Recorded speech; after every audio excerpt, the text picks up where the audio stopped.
Na Globo News, tretinhas. Otávio Guedes versus Malu Gaspar. Vamos ver o vídeo. Jornalistas são cercados, ameaçados e assediados na justiça todos os dias por poderosos fascistas em todo o Brasil, mas parece que não merecem notas de apoio da Associação Nacional dos Jornais e como aconteceu na terça-feira do Sindicato dos Jornalistas do Maranhão, que saiu em defesa de um vigarista que monitorava os movimentos do ministro Flávio Dino e da família dele. Um blogueiro e influencer, operador da extrema-direita, abastecido por informações de um ex-delegado bolsonarista, para que o fascismo maranhense ficasse sabendo dos passos do ministro e até dos seus seguranças. Uma gangue organizada para aterrorizar Flávio Dino alega agora a quebra do sigilo da fonte, por causa de uma busca e apreensão determinada pelo ministro Alexandre de Moraes. Bandido não tem fonte, tem comparsa e alcaguete. Por ser fonte de alguém, repassando informações obtidas por meios criminosos, um bandido não deixa de ser bandido. Mas a Globo acha que, quando é para abastecer a extrema-direita, esse tipo de gente pode tudo, porque jornalista às vezes rima com vigarista. Esta é a fonte que a Associação Nacional dos Jornais e a Globo entendem que deve ser protegida, em nome das liberdades absolutas. Veja o comentário deplorável de Malu Gaspar sobre o caso. É por isso que a fonte, o sigilo da fonte é garantido pela Constituição, e mais, a cláusula pétrea. O que quer dizer isso? Cláusulas que não podem ser mudadas assim de uma hora para outra. Inclusive, no mesmo artigo que se fala que todo cidadão é igual perante a lei, está assegurado o sigilo da fonte. Por quê? Porque estão no mesmo grau de importância, são garantias democráticas. Agora, sobre o caso concreto. O ministro Dino divulgou aí uma nota dizendo que ele é alvo de ameaças frequentes, que ele tinha sido perseguido e que a integridade dele, física dele, está em risco. Obviamente que ninguém discute a importância de manter a integridade física de um ministro do Supremo. Não é essa a questão. Não é essa a questão. O problema é que, nesse caso concreto, não foi apontado nenhuma evidência de que o jornalista em si estava seguindo o ministro. O ministro, inclusive, e seus familiares estavam na praia, com um carro na praia, na areia. E agora se sabe, porque foi violado o sigilo da fonte, que o jornalista nem estava lá. Foi a fonte que mandou para ele uma foto tirada no momento dentro da praia. Você não está sendo perseguido enquanto você está publicamente num carro oficial do Tribunal de Justiça do Maranhão. E quando isso foi publicado, o ministro Dino e o gabinete dele não explicaram, nem para o jornalista, nem para ninguém no momento, o que é que tinha acontecido. Agora está se dizendo que o uso foi irregular. Então, se é regular, divulga que é regular e bola para frente. Não foi feito isso. Foi aberto um inquérito para investigar o jornalista, se fizeram 2 buscas e apreensões, claramente com a intenção de violar o sigilo da fonte, que foi, inclusive, exposta. Hoje todos sabemos quem foi a fonte. Ah, mas é um inimigo político. Gente, é assim que surgem as denúncias. Não há denúncia possível do seu amigo. Quer dizer, até há, mas é muito mais raro. Além do que, novamente, não interessa se quem foi que denunciou. Interessa. A informação é verdadeira? Ela é de interesse público? Ela não é? O que não dá é pra gente ver um ministro do Supremo Tribunal Federal, como o ministro Alexandre de Moraes, achando que pode violar o sigilo da fonte, violando uma cláusula importantíssima para a nossa democracia, da nossa Constituição, que ele deveria guardar, violando um artigo da Constituição para proteger um colega. Isso é uma ameaça seríssima à democracia. Veja a resposta contundente de Otávio Guedes. Existe o caso em tela que a Polícia Federal e a Procuradoria-Geral da República diz que é um caso de perseguição ao ministro Flávio Dino. E não se trata de um exercício regular do jornalismo de questionar o uso de um carro público por um homem público. Qual é o caso? Em 2022, há um assassinato numa área nobre do Maranhão, em que estaria presente na mesa o sobrinho do governador Brandão. Durante a investigação desse homicídio, há a atuação de um sujeito chamado Raimundo Cotrim. Raimundo Cotrim é um ex-secretário de Segurança do Maranhão. Ele é acusado de tentar obstruir justiça para que o nome do sobrinho do governador Brandão não venha à tona nessa investigação de homicídio. Segundo a Polícia Federal, o sobrinho do governador estaria negociando propina para que o governo do estado pagasse atrasados. Quando surge isso, a Polícia Federal pede o afastamento do governador Brandão. Esse pedido é negado. E o caso passa a envolver um ministro do STJ, senador da República. Então, isso que começa com um homicídio, um crime simples, no Maranhão, sobe para o STF. Cai na mão do Flávio Dino e determina a prisão desse ex-delegado da Polícia Federal, Raimundo Cotrim, acusado de obstruir justiça, de tentar impedir uma investigação que chegaria a familiares do governador do Maranhão. Esse Raimundo Cotrim é preso por decisão do Flávio Dino. Na casa dele são apreendidas 26 armas e 500 munições,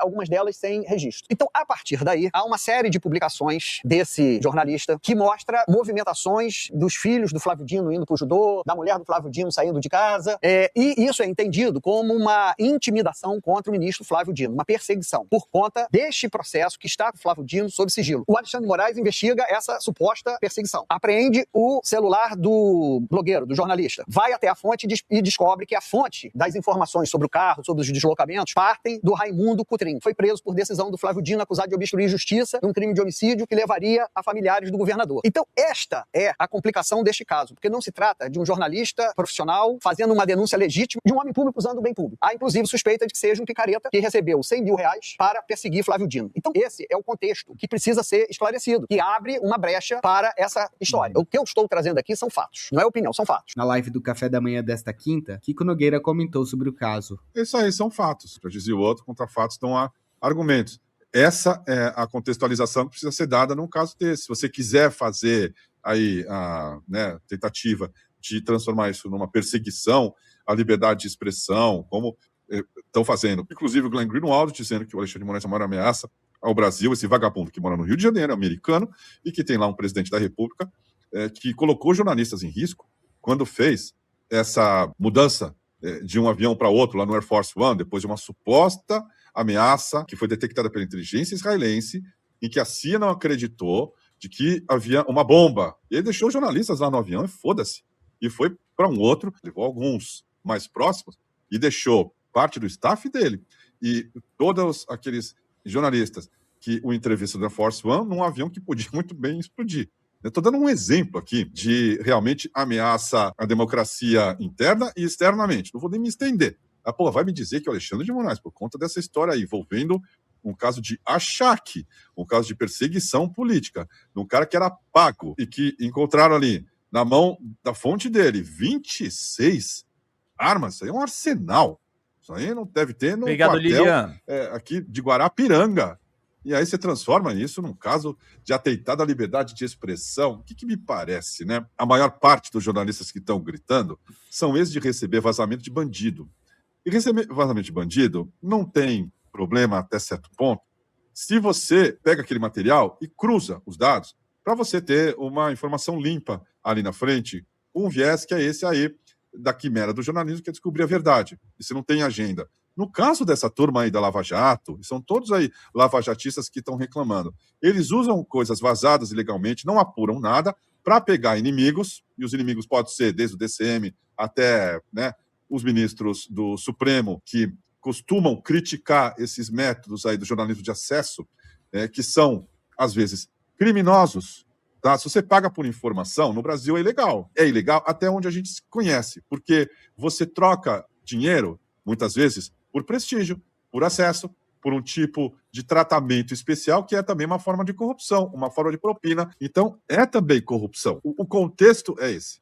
Tá? Não é um cara fazendo o trabalho dele para, em nome do jornalismo, transmitir matérias de interesse público para a população brasileira. É outra coisa, lá dentro da política do Maranhão, para achacar, perseguir e ameaçar o ministro Flávio Dino por questões que não são essas que a Malu Gaspar está colocando aí como se fosse da pureza do jornalismo. Eu tenho muito, muito medo de quem diz que está fazendo a coisa em nome do bem absoluto. Muito. Os maiores crimes da humanidade foram cometidos por gente que estava ali em nome de Deus, limpando a humanidade. Né? A Inquisição, o nazismo, todo tipo de perseguição e gente que se coloca no papel de Savonarola para limpar e moralizar um ambiente, seja um país, seja uma organização específica, mas é o cara ou a mulher que falaram assim, chega de pouca vergonha e vamos todo mundo para a rua pedir a cabeça da Dilma, Lula fora, acabou a corrupção do PT. Quem que se coloca no lugar, a gente sabe o que já deu isso aí.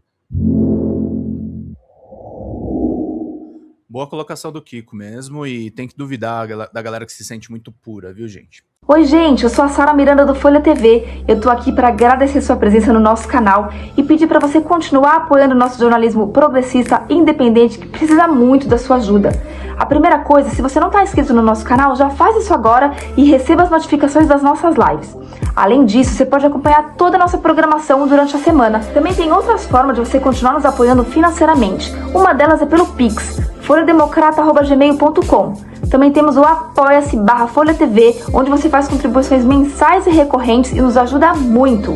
Além disso, você pode se tornar membro do nosso canal. Clica lá no YouTube em tornar-se membro, veja qual é o pacote que melhor cabe no seu bolso e fique mais pertinho da gente, inclusive em grupo de WhatsApp com toda a nossa equipe com quem você pode interagir. Apoiar um canal progressista também é uma forma de militância. Então fica aqui com a gente, apoia o Folha TV. Eu te vejo nas próximas lives. Beijo, até mais.